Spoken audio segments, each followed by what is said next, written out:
les barrières ont pété par rapport à ça. C'est pas parce que tu es en t-shirt que tu n'es pas capable de gagner 100 000 euros par mois et de pouvoir en faire gagner autant à tes clients, quoi. Si on veut pas se faire noyer dans la masse, la meilleure Mmh. solution, c'est de ne pas ressembler aux autres. Mmh. Comment ne pas ressembler aux autres? C'est en développant une identité personnelle, donc personal branding, une marque personnelle, qui soit immédiatement reconnaissable et qui soit vraiment différente des autres. Parce que, tu vois, le petit génie du machin, ou bon, tu vois, moi j'ai choisi le roi de LinkedIn, on va dire que je suis pas allé dans l'originalité, mais en attendant, tout ce qu'il y a Ouais. pour faire, je suis le seul qui allait sur ce terrain-là et qui l'a fait.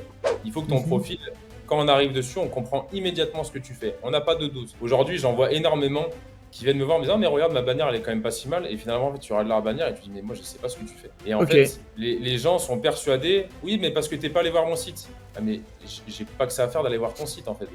Moi, je Mmh. suis un client, j'arrive sur ton profil, je dois comprendre immédiatement ce que tu fais. Sinon, je scrolle et je change de page. Je viens de publier un post là ce matin où je montre que j'ai fait 3 posts pour des clients et chaque post a eu plus de 150 likes. Bonjour à tous, bienvenue dans cette nouvelle vidéo. Aujourd'hui, j'ai l'honneur d'avoir Arthur comme invité. Salut Arthur.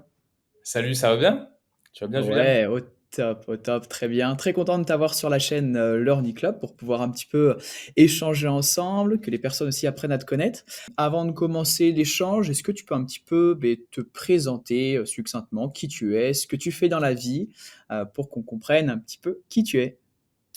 Alors donc, comme tu l'as dit, moi c'est Arthur. J'ai créé, Linking Learning en janvier, de cette année, qui est une entreprise qui a pour but de former les entrepreneurs à trouver des clients grâce à LinkedIn. Et donc, ça passe par, plusieurs choses. Donc, transformation du profil LinkedIn en une page de vente. C'est en général comme ça qu'on commence. Mhm. Ensuite, c'est, comment faire une belle stratégie de communication. Parce qu'effectivement, publier sans stratégie, ça reste toujours problématique et les résultats, ne viennent pas, et c'est en général à cause de ça. Ensuite, c'est comment faire des bons posts, des posts qui convertissent, des posts qui engagent, des posts qui amènent à des réactions, des posts qui amènent à des commentaires et qui emmènent ensuite à des leads.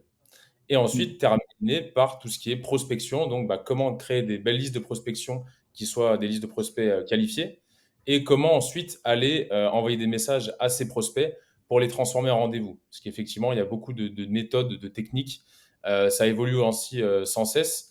Donc, voilà, moi, je suis un petit peu sur tout ça. J'ai décidé de faire mon expertise uniquement sur LinkedIn. Donc, c'est pour ça que on va pas venir me poser de questions sur tout ce qui concerne Instagram ou Facebook.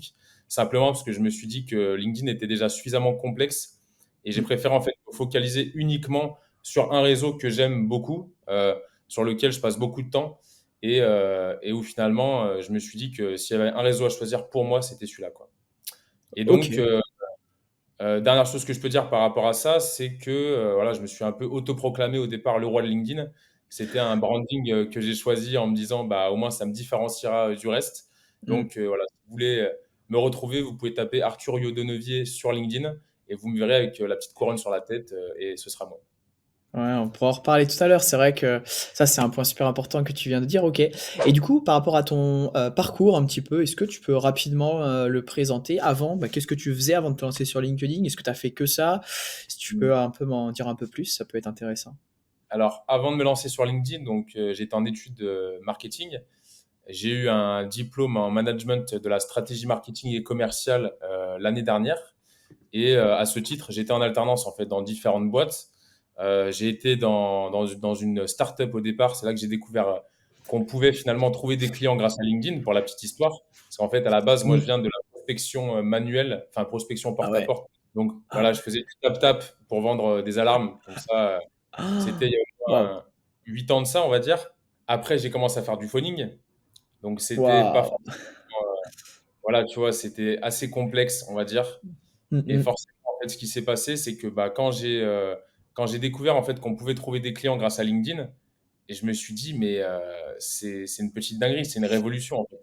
Mmh. Ça veut dire qu'en fait, j'ai capté à ce moment-là que simplement, en fait, avec mon ordinateur, sans avoir besoin, en fait, de décrocher mon téléphone et du coup d'être dans des situations de stress, sans avoir besoin d'aller faire du porte-à-porte où, Mmh.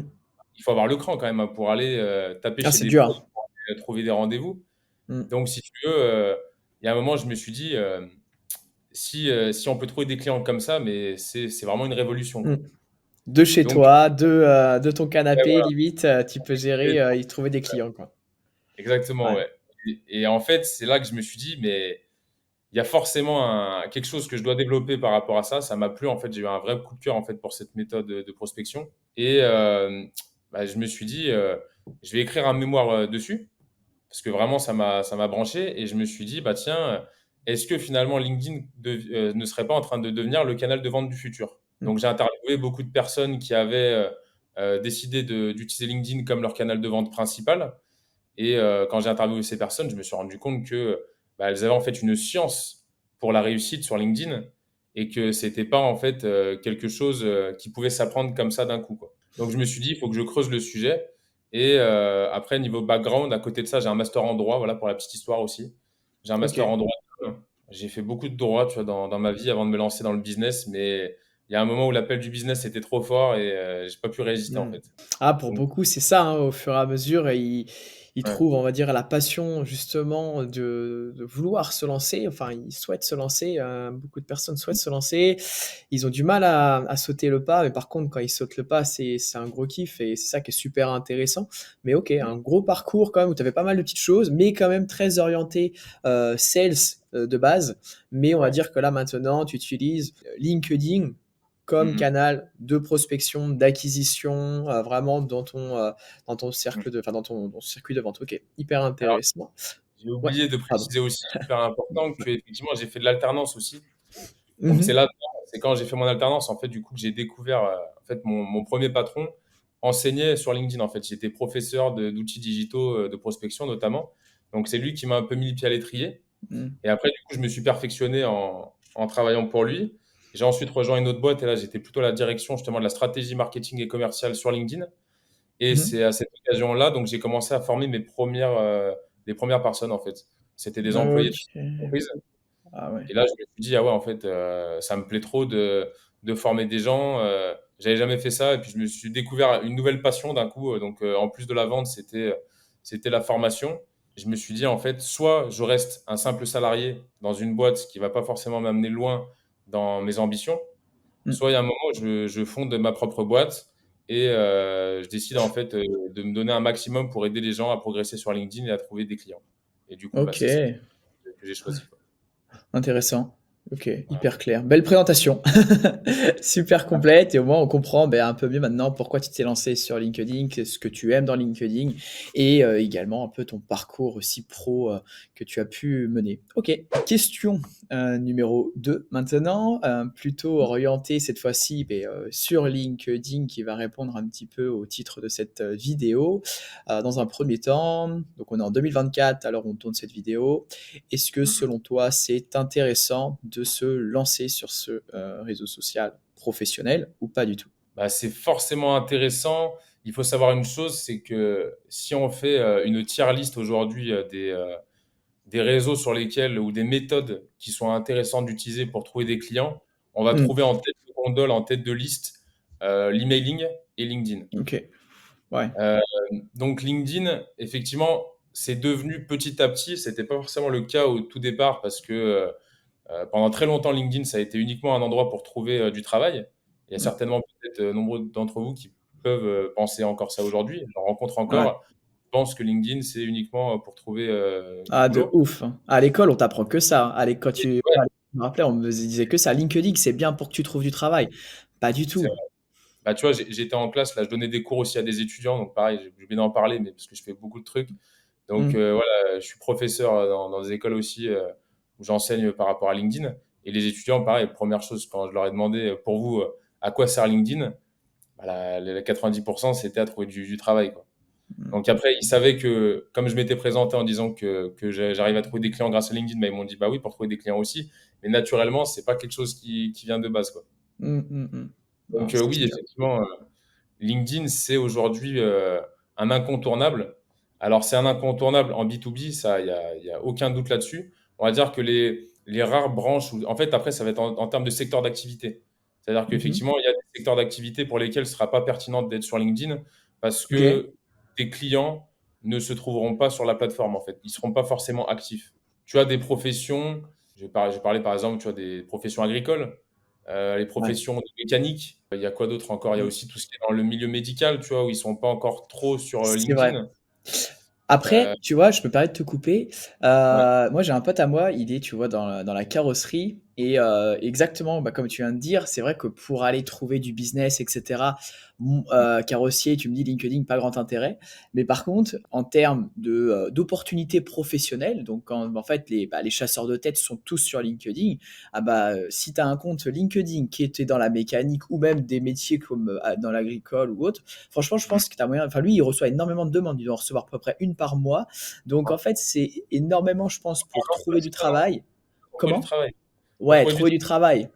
Mais après, par contre, pour le reste, oui, je pense pas que tu as intérêt, toi, en tant que mécano, d'être. Tu vas pas aller poster tous les jours sur LinkedIn ou autre. Enfin, là-dessus, je te rejoins totalement. Ouais, et puis en plus de ça, alors après, tu vois, par exemple, là, j'ai un client qui installe des alarmes sur les alentours de Marseille. Ok. Bah, ça peut être intéressant parce qu'en fait, en gros, ce qui se passe sur LinkedIn, c'est qu'il y a un Eldorado en fait pour deux choses. Donc, le B2B, on vient d'en parler, tu vois, il y a Mm, quasiment 90% des boîtes qui auront un intérêt à être sur LinkedIn. Et mm, après, on pourrait avoir tendance à se dire que c'est pas intéressant si on fait du B2C, par exemple, d'aller sur LinkedIn, ou que c'est pas intéressant d'aller sur LinkedIn si on est dans une localité bien définie.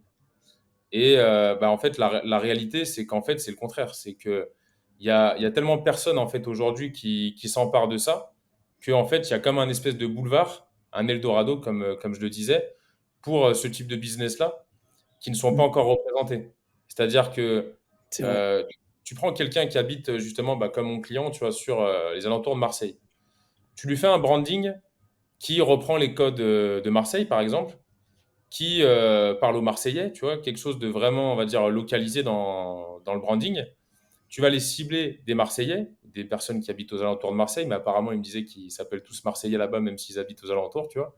Et ben en fait, tu vas avoir une stratégie qui va tellement être disruptive que bah, si tout est bien fait de A à Z et maîtrisé, c'est-à-dire si tu communiques beaucoup, si ce branding est bien fait et que tu communiques de la bonne manière avec tes prospects, bah, en fait, tu peux trouver des tas de clients, en fait, parce que tu es Mm, seul, en fait. Tu sais, en marketing, on parle beaucoup d'océan bleu, océan rouge.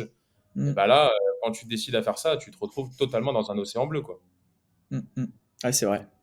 C'est vrai, c'est vrai. Et donc là, dans ces moments-là, oui, c'est intéressant de se lancer sur LinkedIn et sur des secteurs un peu plus concurrentiels, comme bah, le web marketing Ouais. à l'heure actuelle, hein, que je parle du référencement, enfin, des référenceurs naturels, des indépendants, des freelancers, etc. Est-ce que c'est pareil, c'est intéressant en 2024 ou tu penses pas que ce soit trop bouché? Comment tu juges un petit peu ça, justement, si ça reste encore intéressant pour des métiers un peu plus bah, où il y a plus de concurrence, quoi? Plus niche.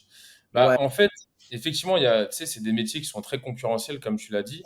L'idée, quand tu es dans un secteur qui est ultra concurrentiel, c'est de te distinguer toujours des autres via ton offre et via ton branding. Donc déjà, si tu arrives à faire ces choses-là, si tu te niches, en plus, tu vois, c'est aussi le troisième facteur, c'est ton branding, ton offre et ta niche. Mmh. Donc, il y a autant de niches possibles. Je te prends l'exemple, par exemple, d'un collègue à moi qui voilà, il génère des tonnes de chiffres d'affaires par mois en vendant du SEO, qui est un secteur OK. bouché, on est d'accord. Mais il Mmh. a choisi de se spécialiser dans une niche. Alors, je ne saurais plus te dire exactement laquelle, parce que là, ça ne me revient pas de mémoire. Mais il a OK. décidé de se spécialiser dans une niche bien particulière où tu te dirais, tiens, c'est bizarre, je crois que Mmh. peut-être c'est dans l'IT, tiens, ou un truc comme ça, ou les Mmh. télécoms, quelque chose comme ça. Enfin bref, tu vois, un secteur d'activité qui Ah oui. nécessite d'avoir des connaissances SEO très précises. Et ben, en fait, juste en se spécialisant sur un secteur d'activité, comme tu pourrais par exemple aussi te spécialiser sur un secteur géographique, mais pour répondre à ta question qui était plus par rapport au marketing, le marketing, ça va être rare que tu te spécialises sur une localité, sauf si tu Mmh. fais du flocage ou des choses C'est vrai. physiques. Mais je pense qu'il y a de la place pour tout le monde sur LinkedIn. La question, Mmh. c'est quel branding vous allez avoir, quelle est votre offre et quelle est votre cible. OK, hyper clair. Et du coup, ça vient un petit peu avec ma 3e question. Heu, Quels sont selon toi quels conseils tu peux partager pour justement réussir à percer sur, LinkedIn? Parce que, enfin, personnellement, moi, je le vois, je galère avec, même, mon associé Romain, on va publier un peu, mais on n'a pas les codes LinkedIn et justement, est-ce que tu as des conseils à nous partager, par rapport à ça? Yes. Bah alors ouais, il y en a plein des conseils à avoir par rapport à ça. Là, c'est t'ouvres la boîte de Pandore. Là, je vais essayer de donner les meilleurs conseils. Ouais, Euh, ouais. Tout d'abord, déjà, comme je le disais, premièrement, il faut bosser sur son branding et sur son offre. C'est-à-dire avoir une offre qui se distingue du marché, avoir une offre qu'on appelle irrésistible. Mmh. Donc, quelles sont les caractéristiques d'une offre irrésistible? C'est une offre enfin, quelle est la définition déjà pour commencer? C'est une offre qu'on serait trop bête ou stupide de refuser. Ça, c'est la définition. Et quelles sont les caractéristiques d'une offre irrésistible? C'est une promesse de vente. C'est une promesse claire avec des chiffres, avec un délai, avec une durée. En général, ça peut être en 7 jours, en un mois, en 90 jours. Et avec des preuves sociales. Donc, Mmh. quels sont les éléments que je suis capable de pouvoir transmettre à mes clients pour les rassurer sur mon sérieux? Donc, ça peut être des témoignages, ça peut être les étoiles qu'on a sur Google My Business, ça Mmh. peut être les avis sur Trustpilot, ça peut être des témoignages écrits de prospects, ça peut être des résultats. Voilà, mes prospects, avant de passer par ma méthode, bah, ils en étaient à ce stade-là et maintenant ils en sont à ce stade-là. Mmh. Donc ça, c'est toutes les preuves sociales. Il y en a encore des tonnes, hein. On peut avoir aussi les logos de grosses entreprises avec lesquelles on a travaillé, par exemple. Donc, tout ce qui est facteur Mmh. de réassurance auprès du client. Et après, quelle garantie j'offre à mon client par rapport à cette offre? Ça, OK. c'est essentiel. Et si on arrive en fait à avoir une belle offre, donc il y a des personnes qui sont spécialisées uniquement là-dedans. Bon, moi, après, j'ai fait une formation aussi pour créer la mienne, tu vois, donc je m'y connais aussi là-dedans. Je suis capable aussi, pour les personnes qui décident enfin, qui bossent avec moi, qui sont mes clients, d'évoquer ces sujets-là en amont, parce qu'effectivement, c'est ça la base, en fait. Une fois qu'on a évoqué cette offre irrésistible, après, le but, ça va être de parler de personal branding. Donc, le Mmh. personal branding, c'est quoi? C'est comment finalement, en fait, je transforme ma personnalité qui pourrait être, on va dire, classique. Tu vois, c'est comme tu vois, ça me fait penser, je vais faire un petit aparté sur le fait que sur LinkedIn, il y a deux mondes qui coexistent. Tu as l'ancien monde qui va dire cher collègue, qui va Ouais. être Ouais. en costard, tu vois, en chemise, tu vois, pas très à l'aise. Et tu as le Ouais. nouveau monde représenté plutôt par voilà, des personnes, on va dire, comme moi, et plein d'autres personnes qui font la même chose que moi, qui se disent à un moment, bah, en fait, on vient un peu casser les codes du conventionnel et on Mmh. arrive avec voilà, des couleurs, Ah, on c'est change. Tu sûr. vois. Moi, j'ai une casquette, tu vois, bon, d'ailleurs, c'est le logo de ma marque, tu vois.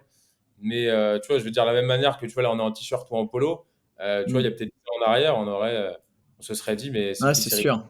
Alors qu'aujourd'hui, les barrières ont pété par rapport à ça. C'est pas parce que tu es en t-shirt que tu es pas capable de gagner 100 000 euros par mois et de pouvoir en faire gagner autant à tes clients, quoi. Mmh mh. Donc Ah, tout c'est ça a sûr. changé. Tout ça a changé et ça a abouti à la chose suivante, c'est qu'en fait, pour se distinguer, il faut en fait créer une direction artistique particulière. Donc ça va passer par les Mmh. couleurs, ça va passer par des images qu'on pourrait faire aussi, notamment avec l'IA. Par exemple, c'est qu'aujourd'hui, l'IA est en train de faire une percée fulgurante. Donc nous, on l'intègre aussi dans nos process. OK. Euh, on va créer, tu vois, des modèles en 3D pour nos clients. On va créer enfin, tout ce qui concerne en fait le personal branding. C'est la chose sur laquelle aujourd'hui, je pense en 2024, il faut vraiment mettre le paquet. Parce que comme tu le dis justement, si on ne veut pas se faire noyer dans la masse, bah, la meilleure Mmh. solution, c'est de ne pas ressembler aux autres. Mmh. Et comment ne Ah, pas tu ressembler, c'est sûr. Mmh. comment ne pas ressembler aux autres? Bah, c'est en développant une identité personnelle, donc personal branding, une marque personnelle, qui soit immédiatement reconnaissable et qui soit vraiment différente des autres. Parce que, tu vois, le petit génie du machin, ou, bon, tu vois, moi j'ai choisi le roi de LinkedIn, on va dire que je suis pas allé dans l'originalité, mais en attendant, jusqu'à Ouais. présent, je suis le seul qui est allé sur ce terrain-là et qui l'a fait. Ah, Après, c'est osé, mais justement, en fait, plus tu oses et je pense, soit ça passe, soit ça casse et si ça passe, bah, tu es ouais. bien, quoi. Donc, effectivement, OK, très bon retour. Alors, alors là, du coup, c'est vraiment, pour moi, c'est la base. Mmh. On commence là-dessus, et puis après, quand on a ça, bah, il faut en fait avoir une page c'est-à-dire ton profil LinkedIn. Il faut que ton Mmh. profil, quand on arrive dessus, on comprend immédiatement ce que tu fais. On n'a pas de doute. On n'est pas, aujourd'hui, j'en vois énormément qui viennent me voir en me disant, ah, mais regarde, ma bannière, elle est quand même pas si mal. Et finalement, en fait, tu regardes leur bannière et tu dis, mais moi, je sais pas ce que tu fais. Et en fait, OK. les gens sont persuadés, oui, mais parce que tu es pas allé voir mon site. Ah, mais j'ai pas que ça à faire d'aller voir ton site, en fait. Moi, Mmh. je suis un client, j'arrive sur ton profil, je dois comprendre immédiatement ce que tu fais, sinon je scrolle et je change de page. Mmh. Et ça, il y a énormément de personnes aujourd'hui qui ont du mal à le comprendre en disant, bah oui, mais c'est sur mon site, oui, mais il faut que, si ta vitrine, en fait, elle est blanche, elle est vierge, personne va vouloir rentrer dans ton magasin. Bah, Mmh. c'est pareil sur LinkedIn. Donc, tu auras beau avoir le meilleur magasin derrière, si en fait ta vitrine, elle est sale, ou qu'elle est Mmh. dans une rue où il y a personne qui passe, bah, finalement, tu auras pas de trafic dans ton magasin, quoi. C'est vrai. Donc, en gros, il OK. faut faire une page qui soit attractive. Il faut réfléchir à tout ce qui est funnel, c'est-à-dire, tu sais, bah, le prospect arrive sur ma page. Comment je fais finalement pour le faire aller là où je veux, c'est-à-dire sur mon Calendly, sur mon site internet, OK. sur ma landing page où il y aurait par exemple tu sais, ce qu'on appelle une VSL, une vidéo sales letter, qui va présenter ton offre, une vidéo de toi Mmh. en train de présenter ton offre. Ça marche Euh, bien ça? ah, ça marche du tonnerre, ça. Moi, je sais qu'il faut OK. absolument que je me mette là-dessus, mais j'ai pas encore eu le temps de le faire, mais c'est ma prochaine étape. OK. Euh, Après, qu'est-ce qu'il faut faire encore? Ben, il faut avoir, comme je te le disais, pour moi, une stratégie de publication. C'est le OK. principal. Que sans stratégie de publication, tu vas te mettre à publier un petit peu à l'emporte-pièce, un petit peu en improvisation. Et Mmh. c'est jamais trop bien de faire ça. Moi, je te dis, je suis un peu le contre-exemple de ça parce que moi, c'est ce que je fais aujourd'hui parce que justement, je suis dans une dynamique où je fais ça pour mes clients. Et mes clients ont des super OK. résultats. Vous pouvez aller voir d'ailleurs si je viens de publier un post là ce matin où je montre que j'ai fait 3 posts pour des clients et chaque post a eu plus de 150 likes. Il n'y a pas Mmh. de voilà, je préfère le dire tout de suite parce qu'on pourrait se poser la question. Mmh. J'utilise pas de pod pour mes clients. Alors, qu'est-ce qu'un pod? Je le dis juste comme ça pour ceux qui savent pas. C'est des groupes en fait de personnes. Tu peux comme acheter en fait des likes ou acheter des Ah ouais? commentaires. Ça Ouais, existe ça, sur, LinkedIn aussi? Je savais même pas. OK. tu peux faire ça. C'est Ouais. ouf. Alors, tu les OK. achètes. Tu vas pas acheter mettre 15 centimes par like, mais en gros, tu peux faire ça. Ouais. Putain, Alors, ça, c'est c'est ouf. quelque chose que Waouh. je faisais au tout début quand je me suis lancé, tu vois, mais que j'ai arrêté de faire il y a très longtemps maintenant. Parce Ouais. que bah, je me suis rendu compte que j'arrive à avoir des bons résultats. Ça peut être utile peut-être au début pour se lancer, tu vois, mais il faut vraiment pas en abuser. Après, je pourrais en OK. parler si vous voulez. Voilà, il y a un logiciel qui s'appelle Podawa, Podawaa. Pour ceux que ça Mmh. intéresse, vous pouvez aller voir ça. Euh, OK. Intéressant.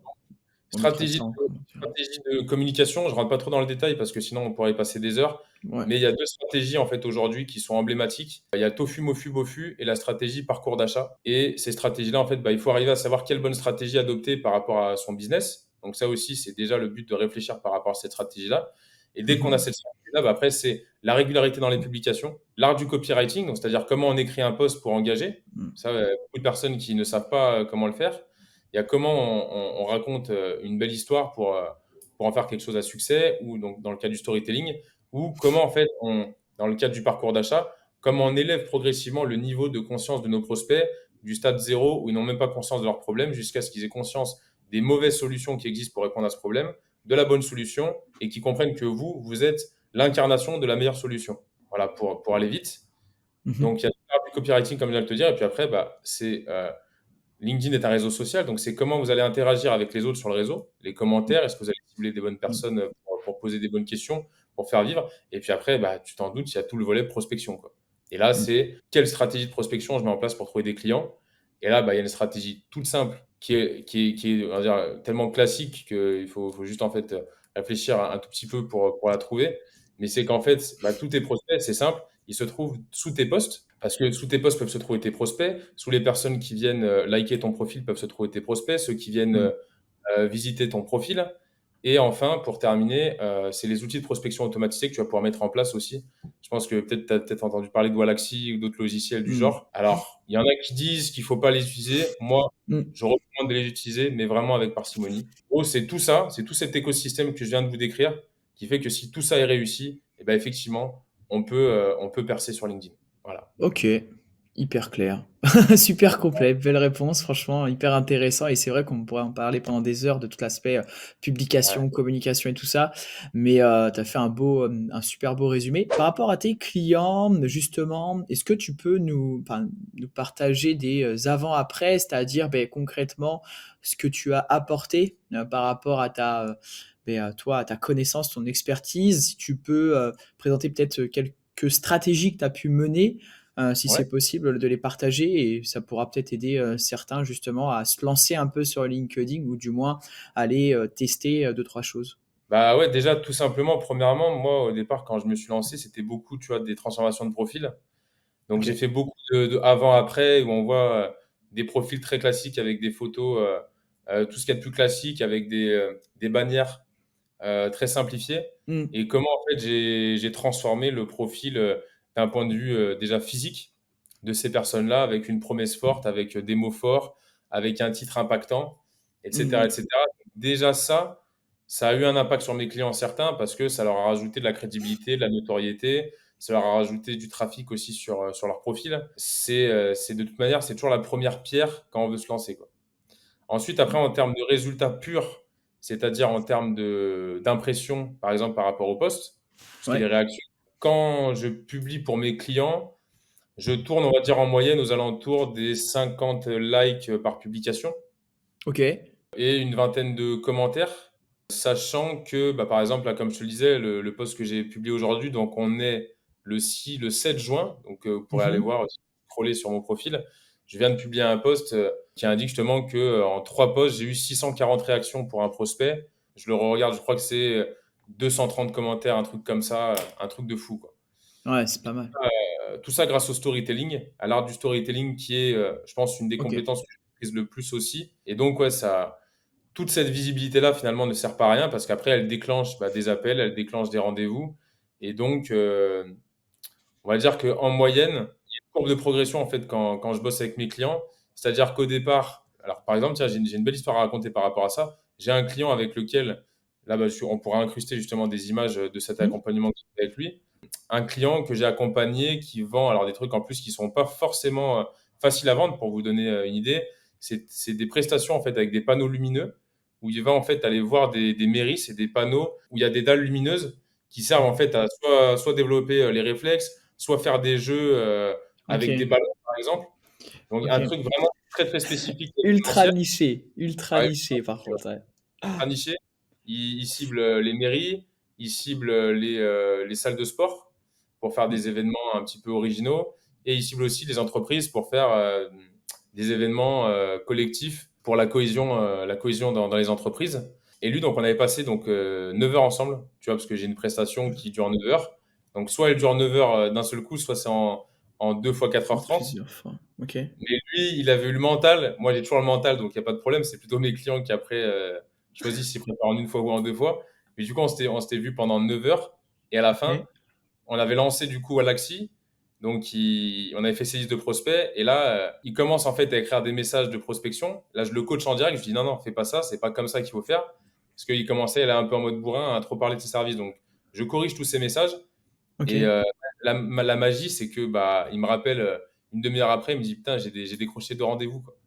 Et Ah ouais! là, j'étais trop Ouais, content. Je c'est me suis dit, ah ouais. ouais, Donc, sur quelque chose qui est ultra niché, si tu, bah, je pense si tu cibles bien, donc la bonne audience, avec la bonne accroche, derrière si ton profil est orienté, sur ton produit, sur ton service, avec un personal branding assez poussé, ouais, d'après ce que tu dis, si je résume un petit peu ce que tu viens de dire, bon tu gagnes quoi, tu arrives à avoir des bons résultats. ouais, complètement, ouais. OK. Donc, Ah, il y a ça. bonne réussite. Après, dernière chose que je pourrais dire par rapport à ça, bah, c'est que ouais, j'ai une offre aujourd'hui, bah, par exemple, cette offre-là, tu vois, qui est satisfait ou remboursé.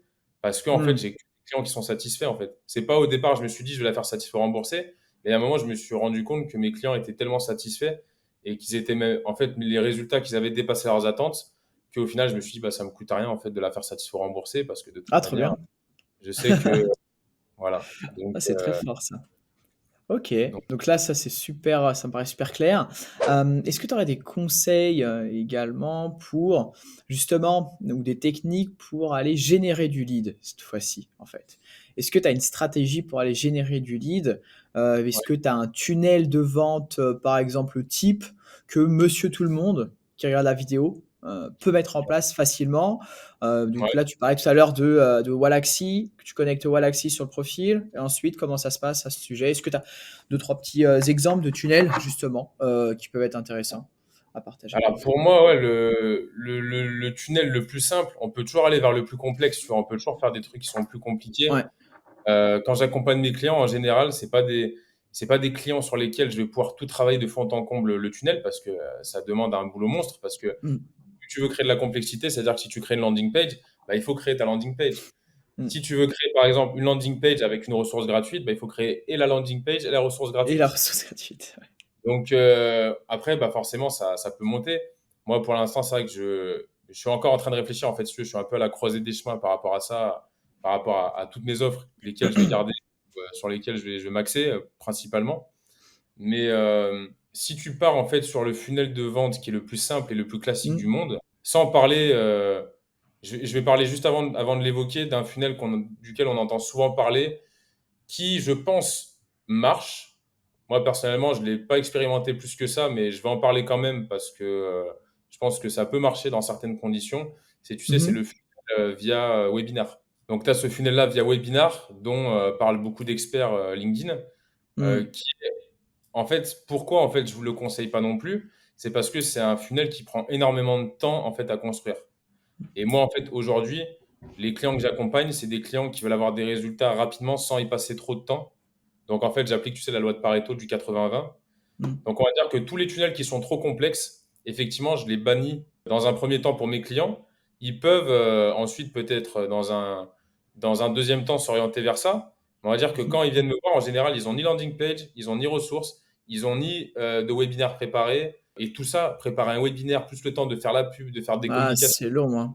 C'est long, prend c'est un long. Ouais. c'est limite, en fait, il faut qu'il y ait une personne qui Mmh. est dédiée pour faire ça, quoi. Donc, le funnel de vente le plus simple du monde que je vous conseille, c'est premièrement, vous créez un compte sur Sales Navigator, vous faites vos listes de prospection avec les filtres. Donc, dans ma Mmh. formation, je fais une petite formation d'ailleurs à ce sujet-là pour savoir quels sont les meilleurs filtres. Parce que, en plus de ça, c'est vrai qu'il y a souvent des mises à jour de Sales Navigator, des nouveaux filtres. Là, il y en a eu une il y a quelques mois qui a rajouté des filtres vraiment top de chez top. Donc pareil, je vous invite à regarder ces filtres-là qui sont, alors je vais le dire, c'est le filtre qui te permet de savoir si une personne a publié un post récemment ou pas. Donc ça te permet de te dire, bah tiens, cette personne-là, elle a publié, ça veut dire que potentiellement, c'est pas un fantôme sur LinkedIn. Ouais, intéressant. Donc il y a plein de filtres en fait qu'il faut mettre en place sur ces navigateurs. Ça va vous sortir des listes. Ces listes-là sont Mmh. loin d'être parfaites, malheureusement. Vous êtes obligé de les nettoyer, donc il faudra le faire à la main ou vous aider d'un OK. logiciel.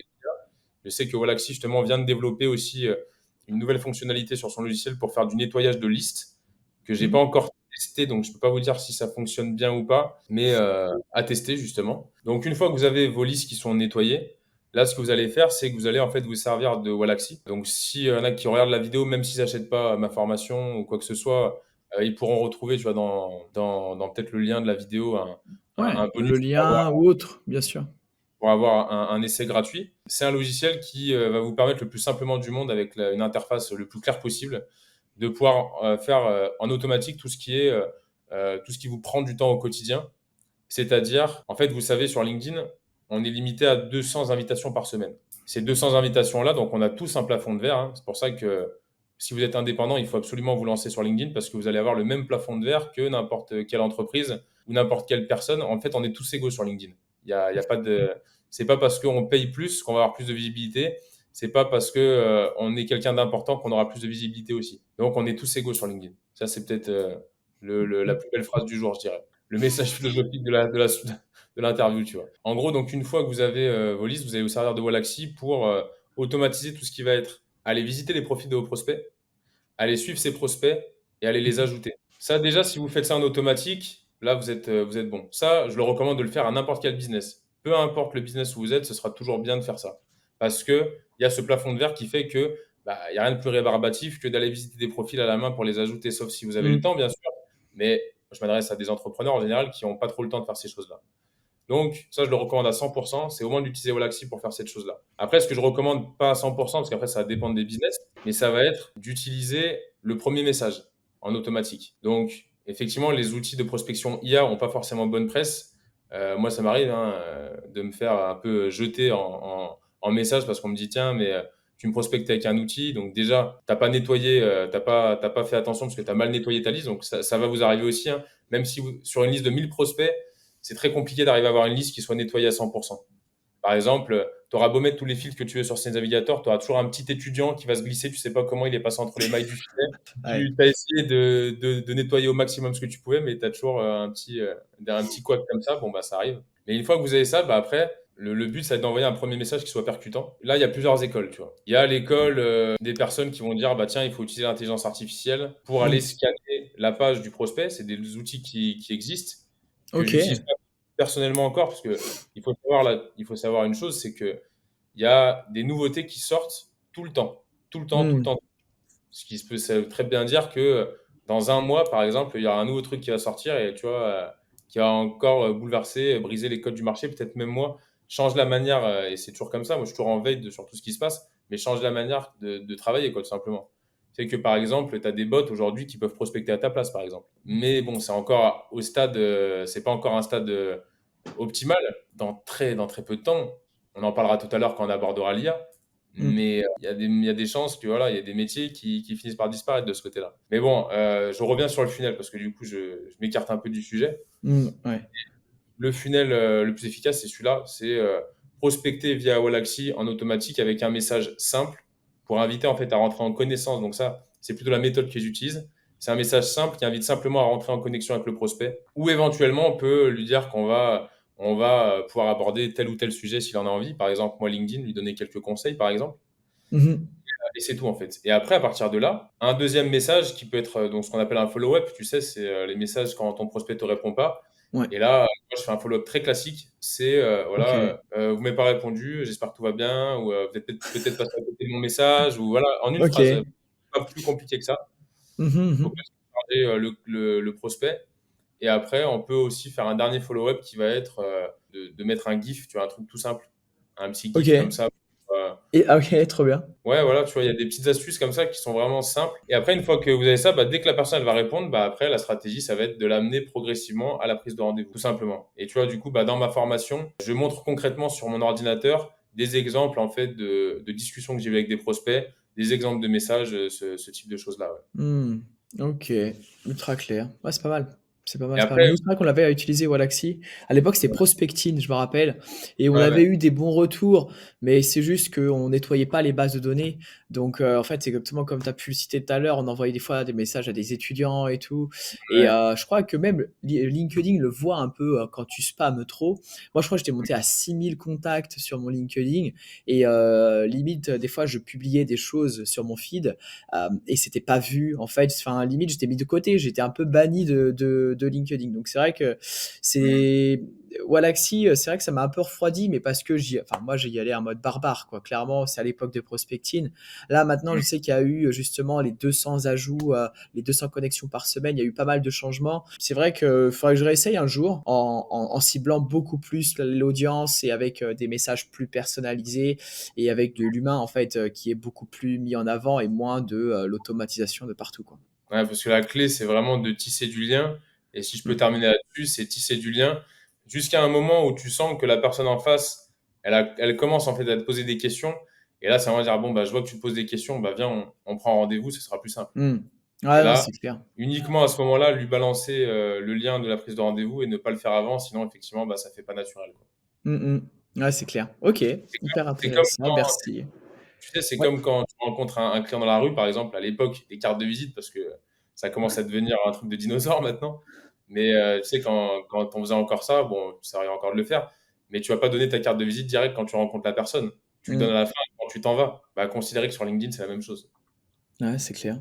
Ok, ultra complète ta réponse. Et au moins, là, on a une petite, enfin, les personnes ont une stratégie simple et rapide à mettre en place, à tester et voir un Ouais. petit peu les résultats derrière. Ok. Et du coup, tu me parlais de Wallaxy donc comme outil. Est-ce que tu utilises de ton côté différents outils? Si oui, tu utilises quoi?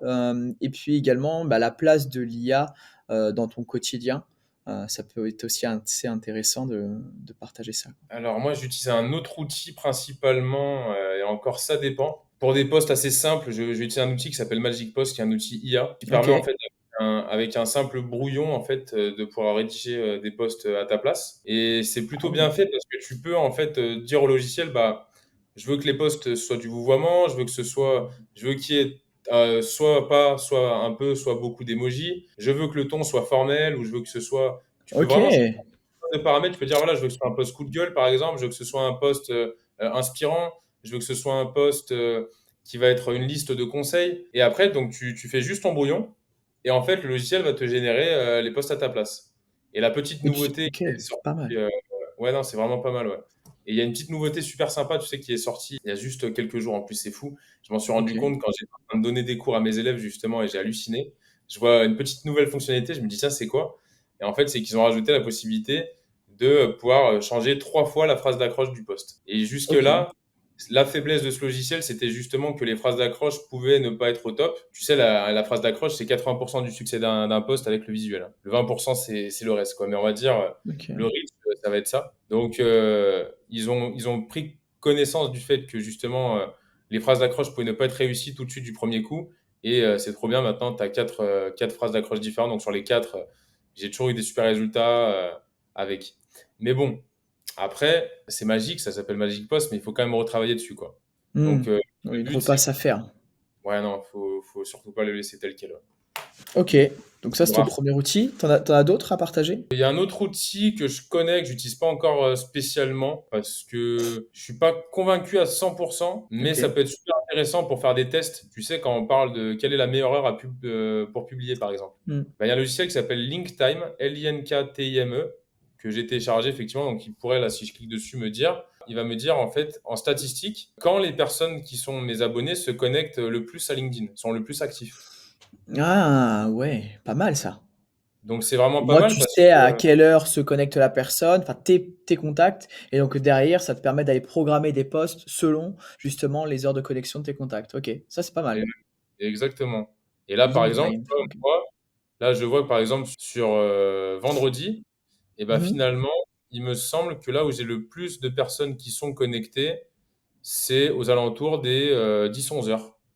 Alors que, Mmh. par exemple, il y en a qui pourraient dire: «Bah oui, il faut que vous publiez vos posts à 8 heures». Bah, moi, si j'écoutais, ces personnes-là, à 8 heures. Ouais, après ça va dépendre de l'audience de toute manière que tu touches. C'est-à-dire que si, toi ta cible c'est tel professionnel, bah, automatiquement ils vont peut-être pas avoir les mêmes heures de connexion que de d'autres professionnels et cetera. C'est normal. Donc ça me Et paraît ouais, logique et c'est bien. Faut pas en faire une généralité que tout le monde se connecte à 8 heures du matin sur LinkedIn le vendredi. Ça ouais. dépend, enfin en fait, c'est du cas par cas. Et complètement. Et ouais, moi, je pense que ça peut être un bon outil, tu vois. Je vous le Mmh, donne parce que je pense que ça peut vraiment en aider certains pour savoir les bonnes heures pour lesquelles publier. Bon, moi, il se ouais, trouve qu'en fait, je m'en sers pas, mais je vous le conseille quand même. Après, OK. quel outil je pourrais vous conseiller? Bah, si vous lancez, tu vois, j'en ai parlé tout à l'heure, c'est Podawa aussi, pour Mmh, avoir quelques likes en plus. Mais je vous conseille mmh, vraiment de le faire avec parcimonie parce que ça peut vraiment se retourner, ça peut avoir un effet un peu boomerang, hein. Tu ouais. vois, ça peut se retourner contre toi parce que t'en as qui font les gros bourrins et qui vont commander des centaines de likes. Sauf que s'il y a 100 likes et qu'il y a 2 commentaires, tu te dis, toi, en tant que visiteur, surtout Ouais, si c'est un peu bidon, tu te dis, il y a anguille sous roche, le mec, il fait appel à des potes et ça se voit. OK. Mais au début, pour se lancer, c'est plutôt pas mal. Voilà, rester peut-être à une vingtaine de réactions et Mmh. peut-être ne faites pas de commentaires parce que les commentaires sont, ça se voit qu'ils sont rédigés par l'IA, c'est pas encore super bien fait, on va dire. Donc pour l'instant, je vous conseillerais pas ça. Et puis c'est tout, hein. Après, c'est déjà pas OK. mal. Déjà de Ouais, bons c'est bien, hein, c'est bien. Et l'IA du coup, tu utilises, par exemple ChatGPT, tu vas l'utiliser? Pas du tout? Au quotidien? Tu m'as dit tu parlais déjà de l'IA pour créer tes visuels. Tu m'as parlé de ça tout à l'heure au début de l'échange. Du coup, tu as d'autres choses que tu utilises ou pas? non, non, ouais, effectivement, bah, oui, on peut utiliser, alors, moi, à l'époque, j'utilisais Midjourney. Mmh mh. En fait, aujourd'hui, il y en a plein des outils pour faire des visuels Mmh. avec IA, c'est impressionnant. On peut en faire avec, Canva Pro, on peut en faire avec, ChatGPT 4, on peut en faire avec, Microsoft Bing avec, DALL-E qui est intégré. On peut en faire avec Midjourney, donc il y a plein de logiciels qui existent. Aujourd'hui, Midjourney, c'est peut-être le plus complexe à manier. Tu sais, il faut avoir Discord, Discord, c'est pas forcément le plus ergonomique pour quelqu'un qui se lance. Moi, je dirais si quelqu'un se lance, il peut très bien commencer à avoir des très bons résultats, avec Canva Pro, hein. Canva Pro, je pense que c'est vraiment, c'est plutôt pas mal. Il peut y avoir des choses qui sont pas ouf, on va dire, mais l'IA, en fait, Canva, en fait, ils font tellement des miracles avec l'IA. Je sais pas si, enfin, c'est quand même incroyable ce qu'ils sont en train de faire. Je sais pas si tu es d'accord avec moi, J'ai mais jamais quand essayé Canva, j'ai pas Canva Pro, j'ai pas trop essayé, mais c'est vrai que l'IA Midjourney et tout ça, ouais, j'ai pas mal, je l'utilise pas mal et c'est vrai que c'est super puissant. Enfin les résultats, l'évolution surtout, elle était super rapide donc on peut avoir des super beaux résultats avec. parce que Canva, là où c'est incroyable, c'est que Mmh non mh. seulement tu peux créer des visuels pour tes visuels à toi, donc pour tes bannières, pour tes photos, tes posts, mais par exemple, tu as une image qui manque de pixels. Bah, tu vas pouvoir upscale ton image, tu vas faire x2, x4 sur les pixels grâce à l'IA, tu vois. Truc de fou quand même. Mmh. Tu vas Ouais. pouvoir, si tu as une image, par exemple, là, je me prends en photo et ça me coupe là, il n'y a pas de truc au-dessus, et ben en fait, il va scanner le reste de la pièce et il va agrandir l'image automatiquement. Canva, il peut aussi, par exemple, là, Ah me ouais. détourer. Je suis là, je Mmh vais mh. cliquer sur quoi. En plus, là, c'est tout nouveau. Ils ont sorti encore des nouvelles fonctionnalités. Il y a eu une grosse conférence, là, il y a quelques jours à peine. Je OK. clique, je clique juste sur moi avec la souris, ça va me détourer. Et en fait, Mmh. je vais pouvoir me bouger. Et par exemple, la chaise qui est derrière moi, elle va être matérialisée par l'IA. Donc après, je peux me décaler. Ah ouais, trop fort. Il y a trop de trucs qu'on peut faire avec l'IA aujourd'hui. C'est sur Canva, c'est un truc de fou. Mmh. Et c'est que OK. le début, hein. Donc toi, Donc tu ouais, utilises beaucoup, OK, Canva plus IA quoi? ouais, Canva à 100%. Canva, OK. pour vos visuels ou pour tout ce qui est IA, il n'y a pas mieux, quoi. Il n'y a vraiment pas mieux, quoi. C'est le top Mmh. du top. Et tout ça, en plus, pour un prix dérisoire, quoi. Ça coûte 12 euros par mois, c'est ridicule par rapport Mmh. à ce que ça apporte. C'est Au gain de incroyable. temps surtout, ouais, c'est clair. Parce qu'avant, quand il Ouais, fallait détourer à la main, par exemple sur Photoshop, quand il faut détourer, ouais. tous tes contenus et tout ça, je me rappelais, il fallait faire ça. Waouh, ça prenait trop de temps, donc gros Et gain de temps. ah non, mais ça, c'est exceptionnel, ça, de pouvoir se détourer. Ouais, Ouais, c'est c'est top. que des choses qui aujourd'hui font que, effectivement, avec l'IA, avec tous ces outils-là, que ce soit Wallaxy, Magic Post, LinkTime, Canva, mais ouais, vous êtes les rois du monde avec ces logiciels. OK, bon, bah, écoute, merci pour ce point. Au niveau, de LinkedIn, toi, tu as dû, du coup, accompagner quand même pas mal de professionnels. Est-ce que tu vois souvent, justement, ces professionnels faire des erreurs? Quelles sont les erreurs courantes que tu peux apercevoir sur différents, profils, de professionnels que tu as pu accompagner? Alors, déjà, première erreur, c'est justement le profil qui n'est pas impactant.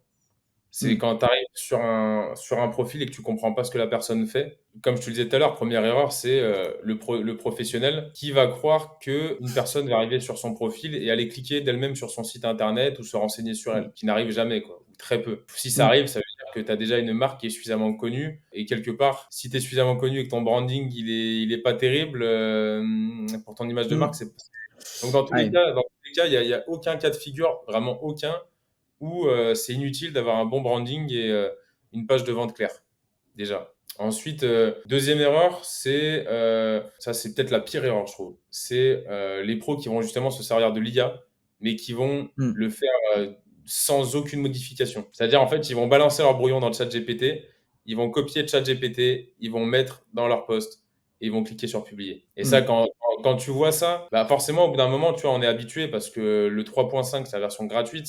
Alors, je peux pas m'exprimer, tu vois, sur le 4 ou sur la nouvelle version, la 4O, je sais plus, 4 4G, ouais. ouais, qui vient de sortir. Mais il y a des manières d'écrire, en fait, qu'a l'IA. Surtout, en plus, si vous n'avez pas un chatbot qui est apprêté pour ça, ne faites pas ça, ouais. Ne publiez pas des posts sans les avoir retouchés un minimum parce que ça se voit.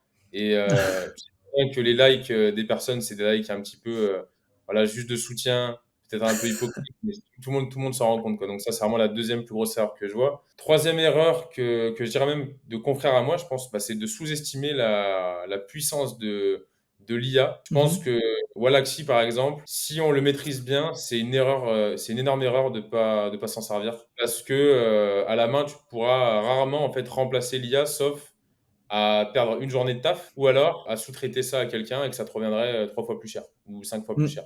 Donc ouais, Ouais, je c'est pense vrai. que c'est une erreur aujourd'hui, surtout. Bon, alors après, effectivement, Wallaxy, on va dire que le problème, c'est un peu le prix parce que tu sais, ils ont un peu tous tiré les prix vers le haut.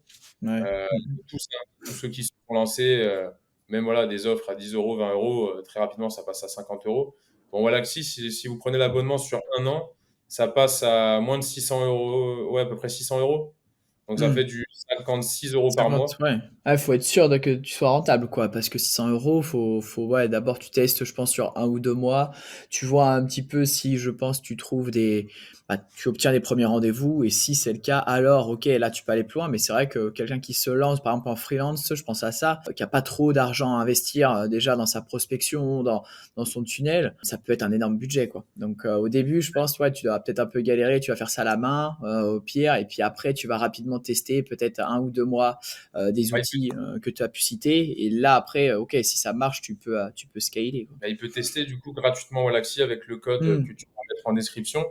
mmh, Comme ça, ça lui permettra de voir ce que ça peut donner sur 2 mois. Et puis après, il a aussi la version gratuite. Bon, c'est toujours ça, mais ça lui permettra aussi de contacter 80 prospects par mois. Donc, c'est toujours OK. mieux que rien.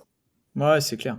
OK. Donc ça, c'est les principales erreurs que tu voyais. Tu en voyais d'autres peut-être, non? Je pense qu'il y a une erreur aussi, c'est de ne pas avoir de stratégie de publication, de publier un peu à l'arrache et de ne pas en fait comprendre qu'un poste doit avoir un but bien précis. Il ne faut Mmh, pas engager systématiquement ses clients à acheter ses prestations sous tous ses postes, c'est pas forcément utile. Par contre, il mmh, faut pas oublier de le faire, quoi. Il y en a à l'inverse, en fait, c'est soit il y en a qui vont trop parler de leurs prestats, soit il y en a qui vont pas assez en parler. Donc, il faut trouver le juste milieu. Et après, dans dernière erreur, et je pense qu'il est peut-être l'erreur la plus majeure, tu vois, et je terminerai là-dessus, c'est effectivement, c'est de faire le bourrin de la vente dans les canaux de discussion, et c'est de vouloir à tout prix, en fait, faire le commercial de base. Tu sais, c'est-à-dire, voilà, est-ce que vous serez intéressé par mon offre? Ça, Mmh. c'est là, on a changé d'époque. Et je pense qu'il y a encore des professionnels qui sont un peu bloqués à l'ancienne époque où ils ont l'impression qu'il faut parler de leur offre. Et là, effectivement, bah ouais, il faut switcher et il faut plus en fait rentrer dans le fait de tisser du lien, une relation, on va dire, sincère, pas forcément désintéressée, mais on Mmh. va dire tranquille, quoi. On est là pour. Les personnes n'ont pas envie de se faire harceler parce que la messagerie, déjà, elles vous ont accepté, donc il faut les remercier. Mmh. Euh, Ouais, c'est sûr. de vous avoir accepté. Et puis après, bah, dérouler naturellement la discussion jusqu'à proposer un rendez-vous si la personne est intéressée. Mais balancer son lien Calendly au bout du deuxième message, c'est rarement une bonne option, quoi. Ah, tu m'étonnes. C'est du spam, la personne elle voit ça, je pense, Ouais. pardon? Je disais, et même balancer son lien Calendly au bout du premier message, c'est encore pire, quoi. Nous, on faisait, je crois, au bout du deuxième. Deuxième message, on envoyait le calendrier direct. On n'avait pas de temps à perdre. Et ça a marché, hein, ça a marché, mais c'était au début de ce qui était automatisation à LinkedIn. Mais là, maintenant, tu fais ça, tu as zéro réponse, tu n'as pas de rendez-vous et tu te fais insulter, je pense, sur chaque message. Donc, c'est pas ce qui marche le mieux, c'est clair. Ok. Et du coup, pour parler un peu du futur, quelle est ta vision un petit peu des évolutions sur LinkedIn, sur alors les prochaines années, je parle pas de 5 ans parce que 5 ans, quand tu vois l'évolution déjà en peu de temps de tout ce qui est l'IA, etc., ça devient un peu complexe Mm. de se projeter, mais disons sur les 2, 3 prochaines années, grand maximum, est-ce que tu vois des évolutions ou pas du tout sur LinkedIn de ton côté? Ouais, bien sûr, ouais, bah, déjà, c'est sûr que l'IA va prendre une place de plus en plus importante parce que, tu sais, j'étais encore hier à une conférence de Oussama Hamar, que tu connais Ok, peut-être, ouais, ouais.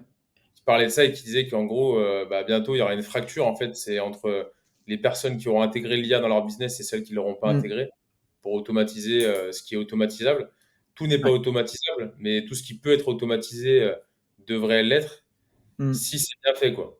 Donc l'IA, effectivement, quand tu vois les progrès qu'elle fait, quand tu te rends compte que ChatGPT a seulement enfin, à combien? Attends, on est en juin, ça fait 1 an et demi seulement que ChatGPT hmm, existe. Ça paraît fou. Tu te dis, mais ouais, comment on pourrait revenir en arrière et l'IA est en train de.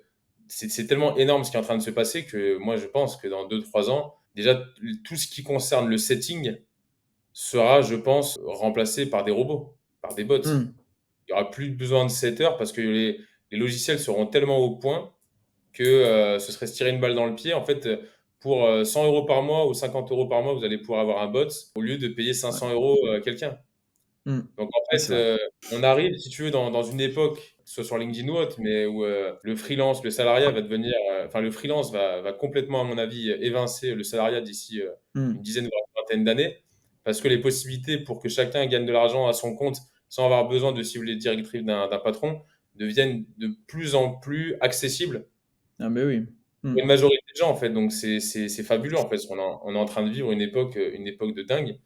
Et hmm, sur LinkedIn, ça va se traduire ça va se traduire à mon avis par de plus en plus de personnes comme moi qui vont se lancer pour devenir des influenceurs aussi ou pour trouver des clients. Mais ça va se traduire aussi, je pense, parce que aujourd'hui en fait, il y a un bras de fer qui est totalement perdu de la part des grandes marques. C'est-à-dire que ceux qui tirent leur épingle du jeu aujourd'hui, c'est les petits influenceurs comme moi. Parce que, comme je te le disais, on a les mêmes chances.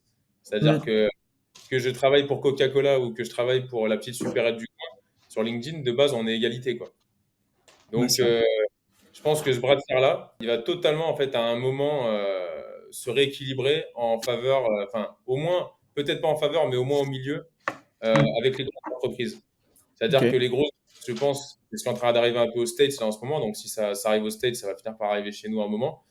Mais je pense qu'on va avoir de plus en plus de représentants de marques qui vont travailler pour elles et qui vont s'afficher sur différents réseaux, que ce soit Instagram ou LinkedIn. Et je pense que on a tous envie. Pourquoi en fait je pense que ça va arriver? Ça arrive déjà aux States, mais moi je l'avais déjà imaginé avant même d'entendre que ça arrive aux États-Unis. C'est qu'en fait, on a tous envie d'en apprendre plus sur nos marques. On est dans une ère de la transparence, donc je pense que ça aussi sur LinkedIn ça va arriver. Tu as la transparence par rapport au process, la transparence par rapport au prix aussi. Je Hmm, pense qu'il y a un moment où le fait, peut-être dans 2, 3 ans, si tu ne mets pas tes prix en public, tu vas te faire ghoster peut-être par les gens parce que tu seras trop old school et que ok. les gens vont en fait comprendre directement ton prix. Peut-être, hein, je dis c'est une possibilité, mais en tout cas c'est une tendance là, que j'avais observée il y a quelques temps. Bon, elle a un petit peu Ça n'a pas forcément pris plus que ça, tu vois. Je pensais que ça allait prendre plus que ça, que j'allais voir de plus en plus d'influenceurs qui allaient suivre la tendance de la transparence, mais pas tant que ça. Donc, ça peut arriver, mais bon, j'en suis pas certain non plus. Mhm. Et, ouais, en tout cas, c'est sûr que LinkedIn va devenir un... Quand je me suis lancé, je me rappelle, j'avais mon père ou tu sais, les personnes de ma famille qui me disaient, mais qu'est-ce que tu fais demain si LinkedIn ça ferme? Je leur disais, mais LinkedIn ça fermera jamais, vous vous rendez pas compte. Ça pourra jamais Mm. fermer. Il y a pas un autre réseau social aujourd'hui. Ouais, Il y en a pour le qui moment, ont non, ouais. essayé, il y en a qui Mm. ont essayé de le concurrencer, hein. Il y a eu, je sais plus comment ça s'appelait, tu vois, il y a quelques temps, il y avait un Et réseau qui si, était sorti. c'est pas Viadeo, non, je sais plus, je sais plus le nom, ouais, il y avait un truc comme ça, français, il me semble, c'est une plateforme française, Viadeo, ouais, je crois. Ouais, Non. mais je pensais à un autre truc, tu sais, c'était plus un truc de réseautage, tu vois, un Ok. peu niche. Mais je pense que ça n'a pas fait long feu, parce qu'aujourd'hui, j'entends plus Ah, parler. c'est LinkedIn, le leader. Ouais, nous, Viadeo, quand j'étais à l'école, on me disait, ouais, c'est super, il faut être dessus, etc. Franchement, Ouais, mon profil, je l'ai fait juste pour quand j'étais à l'école et depuis, je crois que je me suis jamais reconnecté parce que il y a ouais, personne qui est dessus, il y a pas d'autant d'échanges et tout ça, il y a pas une aussi grosse communauté. Donc LinkedIn, c'est vraiment ouais, le numéro 1. Après, peut-être que dans le futur, on sait pas, hein, il y aura un autre réseau qui sera assez pertinent aussi et que les gens partiront dessus. Ça se trouve, ce sera TikTok, hein. j'ai quand même Non, je du pense mal à pas. y croire, tu vois, Ouais, pour non. le, j'ai vraiment du mal à y croire, parce qu'en plus, en fait, LinkedIn, ils font tellement des mises à jour tout le temps que, Non, mais c'est alors, hyper puissant. si tu veux, le futur, moi, le futur que je rêverais sur LinkedIn, c'est que, ils poussent encore plus loin la personnalisation des profils. Et j'espère qu'on va se diriger là-dessus. Je vois qu'il y a énormément de mises à jour. Tu sais qu'il n'y a pas longtemps, ils ont retiré la séparation entre le mode créateur et le mode normal. En Ok. fait, les profils perso, jusqu'à il y a quelques mois, il fallait en fait activer un mode, le mode créateur, pour pouvoir avoir des abonnés, enfin que les abonnés se voient en fait en premier par rapport au contact, Ok. et pour aussi faire une section ma sélection, et pour mettre un lien cliquable dans le profil. Bah, tout ça, ils ont Hmm. fait pour simplifier au maximum. En fait, LinkedIn aujourd'hui, ils ont un défi, c'est qu'ils ont un réseau social qui est très complexe à prendre en main. Je sais que même les étudiants, ils disaient, oh là là, mais on comprend rien, c'est difficile. Hmm. Donc, ils ont vraiment ce défi-là à avoir. Et en même temps, il faut aussi qu'ils rajoutent des fonctionnalités, quoi. Ok. Il faut, euh, Ils essayent, tu vois, d'intégrer l'IA, mais c'est une catastrophe. Par exemple, si tu vas cliquer sur utiliser l'IA pour faire ton titre, C'est nul, là, ouais. Ok. c'est nul. Donc, est-ce que dans le futur, l'IA de LinkedIn aura évolué? J'espère pour eux, parce que pour l'instant, c'est Hmm. vraiment pas ouf. Ouais, c'est Euh, sûr. Après, C'est sûr. ouais, voilà, hein, je pense que LinkedIn va s'améliorer au fur et à mesure, va devenir de plus en plus complet. Je l'espère de plus en plus simple. Ils arrêteront jamais, tu sais, par exemple, parce que, voilà, j'en avais pas parlé, mais Wallaxy, par exemple, c'est pas un logiciel qui est toléré par LinkedIn. Je pense que tu devais le Ouais, bah savoir. oui. Bah ouais, c'est sûr. C'est un peu interdit, mais c'est toléré, tu vois. Parce qu'ils savent aussi que ça leur apporte des clients pour 16 Navigator. Parce que 16 Hmm. Navigator, tout seul, tu peux pas créer de liste de prospects. Tu es obligé, en fait, de te servir d'un logiciel tierce comme Wallaxy pour créer des listes. Donc, non, ouais, sur ce volet-là aussi, je pense qu'ils resteront un petit peu par rapport à ça au niveau de leur politique. Et Mhm. puis, bah, voilà, longue vie à LinkedIn, et puis on sera tous dessus, C'est on clair. gagnera plein de clients dessus, quoi. Ok, bah écoute, merci Arthur. Avant de finir cet échange, est-ce que tu aurais un dernier mot, un dernier conseil pour clôturer cette interview? Prenez votre profil en main, je pense, dès maintenant, c'est super important. N'attendez pas. Je sais qu'il y a énormément de professionnels qui disent que c'est pas le bon moment, bon, qui veulent attendre la rentrée, pourquoi pas. Mais en tout cas, ce sera toujours un bon investissement que vous ferez de vous positionner sur LinkedIn, qui, je le rappelle, est quand même le seul quasiment, enfin le seul, hein, et le premier réseau B2B au monde, avec plus Mm. d'1 milliard d'utilisateurs. Il y a aujourd'hui des vraies techniques, en tout cas moi, que je maîtrise pour trouver des clients grâce à LinkedIn.